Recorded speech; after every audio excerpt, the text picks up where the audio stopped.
अपने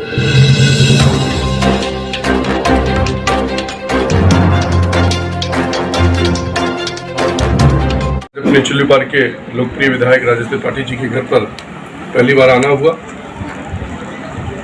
और आज हम लोग सुबह से ही चिल्लूपार विधानसभा का सघन दौड़ा एक तरह से मैं कह सकता हूं कि हम लोगों ने किया।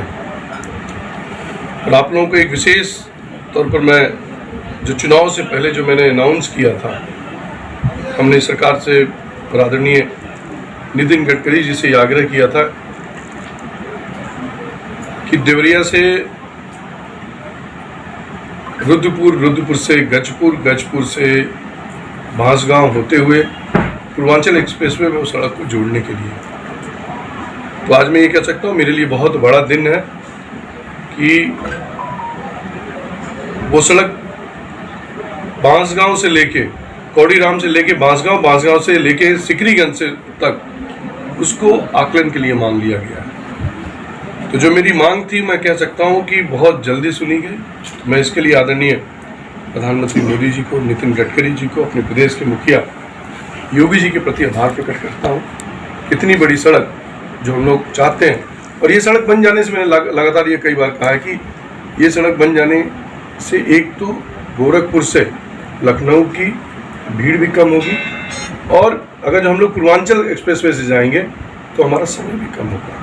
तो जहां हमारी भीड़ कम हो रही है वहीं हमारा समय भी कम हो रहा है और एक सुलभ यात्रा लोग कर सकते हैं। दूसरा, आज हम लोगों ने राम जानकी मार्ग का हम लोगों ने निरीक्षण किया, उसकी काय की प्रगति क्या है। करीब 34 किलोमीटर का जो टेंडर हुआ था वो अपने प्रगति पर है, काम चल रहा है, और उम्मीद करते हैं कि आने वाले जून 25 में वो कार्य करके हम लोग को देने का, जैसा कि हम लोगों ने कहा है। तो जो चुनाव से पहले हमने घोषणा किया था अपने विधायक जी के नेतृत्व में, ये जो दो बड़े कार्य थे उसको उन्होंने कराने का काम किया। और ऐसे तमाम कार्य हैं जो हम लोगों ने चुनाव के दरमियान हम लोगों ने कहा था कि उसी बीच में हम लोगों ने ITI का भी दौरा किया। इसी सितंबर में 2 महीने बाद पठन पाठन उस विद्यालय में चालू हो जाएगा। तो हमारे लगता है कि 250-300 बच्चे जो IT में जो एडमिशन लेंगे उनके उज्जवल भविष्य की मैं कामना करता हूं, और बहुत जल्द हम और विधायक जी उसका उद्घाटन करने वाले हैं। तो आज का ये दौरा हमारा क्षेत्रीय दौरा था, और अपने विभाग से जो हमारा विभाग है RD ग्रामीण विकास, और हमारे क्षेत्र तो पूर्वांचल का सबसे मैं कह सकता हूँ कि नदियों के बीच का ये क्षेत्र है, और हमारे विभाग का सही उपयोग प्रधानमंत्री सड़क योजना के अंतर्गत हम लोग प्रयास करेंगे ज़्यादा से ज़्यादा काम अपने, हमारा ये क्षेत्र नहीं मंत्री के तौर पे एक नहीं कि बांसगांव, हमारे इधर पूर्वांचल के जितने भी हैं उत्तर प्रदेश के हमारे 12-13 जो लोकसभा है, मैं प्रयास करूंगा कि ज़्यादा से ज़्यादा लोगों को हमारे विभाग का लाभ मिले।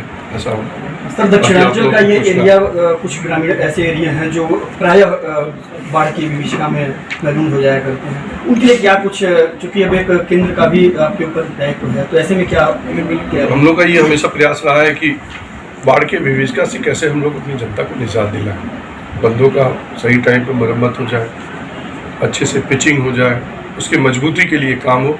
तो हम लोग लगातार इस पर काम कर रहे हैं। मंत्री बनने के बाद मैं कह सकता हूँ कि थोड़ा बेहतर तरीके से मैं कर सकता हूँ, तो हम दोनों लोग मिलकर उसको और आने वाले समय में उसको बेहतरीन ढंग से उठाने का काम करेंगे। पहली बात सर, मैं आपको बहुत बधाई देना चाहूँगा, केंद्रीय राज्य मंत्री बने आप। सर हम 2-3 प्रश्न आपसे करेंगे। पहला सर, गोला हाजीपुर पुल को लेकर के सर आप चुनाव के समय बोले थे कि हम चुनाव के बाद इसको स्टार्ट कराने का काम शुरू करेंगे, मतलब काम उस पर शुरू हो जाएगा। तो क्या बाढ़ के बाद सर काम शुरू होने वाला है? देखिए, मैंने कहा था पहले ही कि चुनाव के दरमियान कुछ लोग राजनीतिक मुद्दा बनाए थे। जी सर।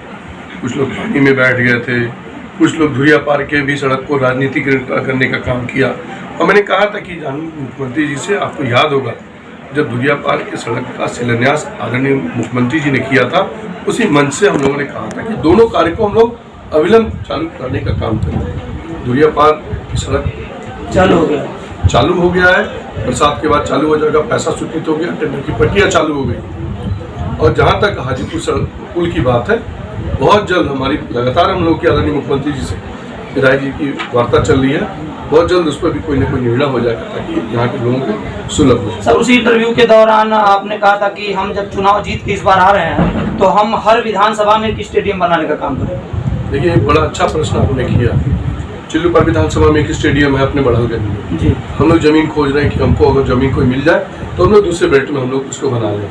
बांसगांव में ऑलरेडी हमने शिलान्यास के लिए हम लोग बहुत प्रगति है, जमीन चिन्हित हो गई है, मुख्यमंत्री ने अनाउंस कर दिया है, बरहज में अनाउंस हो गया है, जगह नहीं मिल पा रही है। चौरी चौरा विधानसभा में एक मिनी स्टेडियम ऑलरेडी हमने बना दिया है। तो जो आपने प्रश्न पूछा है कि मेरा एक नौजवान होने के नाते, एक खिलाड़ी होने के नाते मेरा ये ध्येय है कि आने वाले समय में 5 विधानसभा में स्टेडियम बना। वर्तमान समय में एक मुद्दा बहुत गरमाया हुआ है विपक्ष की साइड से। 5 अगस्त यानी कि कल स्वर्गीय श्री पंडित हरकांत तिवारी जी का जन्म दिवस है। उस जन्म दिवस के उपलक्ष्य में मैं बात नहीं करना चाहता। मैं क्योंकि वो डायरेक्ट सर उत्तर प्रदेश सरकार को सर वो टारगेट कर रहे हैं। क्या कौन क्या कर रहा है मैं इस पे सर आप ग्रामीण विकास मंत्रालय आपके पास आया हुआ है।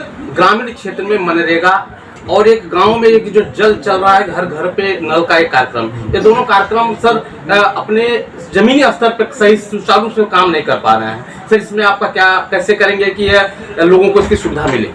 देखिए मंत्री बनने के बाद हम लोग जब आदरणीय अपने केंद्रीय मंत्री जी के साथ जब विभाग को रिव्यू कर रहे थे तो चूंकि मैं भी एक लगातार 4 बार का सांसद होने के नाते मुझे पता है, चाहे मनरेगा हो, चाहे प्रधानमंत्री सड़क योजना हो, चाहे निरालम हो, चाहे RACT हो, ये सब चीज़ें एक समस्या है, उसको हम लोग प्रयास करेंगे जल्द से जल्द उस पर कैसे इसका निस्तारण निकाला जाए। चुनाव के समय सर रोजगार एक बहुत बड़ा मुद्दा था और प्रधानमंत्री श्रम रोजगार योजना भी आपके ही तहत आती है। बैंकों की ऐसी स्थिति है कि जब अच्छे लोग जाते हैं अपने रोजगार के लिए फंड लेने तो वहाँ पे समस्या यह है कि सही आदमी को लोन नहीं मिल पाता है।